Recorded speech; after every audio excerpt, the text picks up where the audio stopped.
સુમુલ ડેરીની 9 બેઠકો માટે આજે સવારે 9 વાગ્યાથી બપોરે 4 વાગ્યા સુધી મતદાન યોજાઈ રહ્યું છે। 15મી જુલાઈએ મતદાન બાદ 17મી જુલાઈએ સુમુલ ડેરીના બેન્ક્વેટ હોલમાં મતગણતરી હાથ ધરાશે। ઓલપાડ બેઠક ઉપર સૌથી ઓછા 42 મતદારો નોંધાયા છે, જ્યારે સોનગઢ બેઠક ઉપર સૌથી વધુ 176 મતદારો પોતાના મતાધિકારનો ઉપયોગ કરશે। નોંધનીય છે કે કુલ 7 બેઠકો ઉપર ઉમેદવારો બિનહરીફ જાહેર થતા હવે તમામની નજર 9 બેઠકોના મતદાન અને 17મી જુલાઈના પરિણામો ઉપર ટકેલી છે। સુમુલ ડેરી માટે 16 સીટ માટે ઇલેક્શન જાહેર થયું હતું। એમાંથી 7 સીટ ભારતીય જનતા પાર્ટીની બિનહરીફ ચૂંટાઈ આવી છે, જે 9 સીટનું ઇલેક્શન હતું।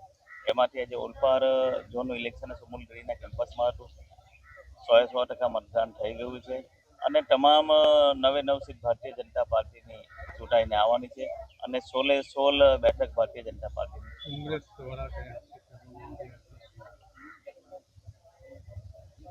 જેમણે 70 વર્ષ સુધી ભ્રષ્ટાચાર કર્યો અને એ ભ્રષ્ટાચારનો આરોપ જ્યારે અમારી પર લગાવી રહ્યા હોય એ ક્યાંય યોગ્ય નથી।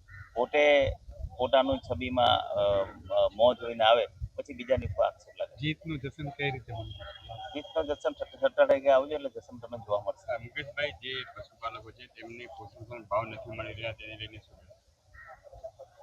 હું જાહેરમાં કહેવા માંગુ છું કે અત્યાર સુધીમાં ગુજરાતની જેટલી ડેરીઓ છે એમાં સૌથી વધુ ખેડૂતોને પશુપાલકોને ભાવ આપ્યો તો સુમુલ ડેરી।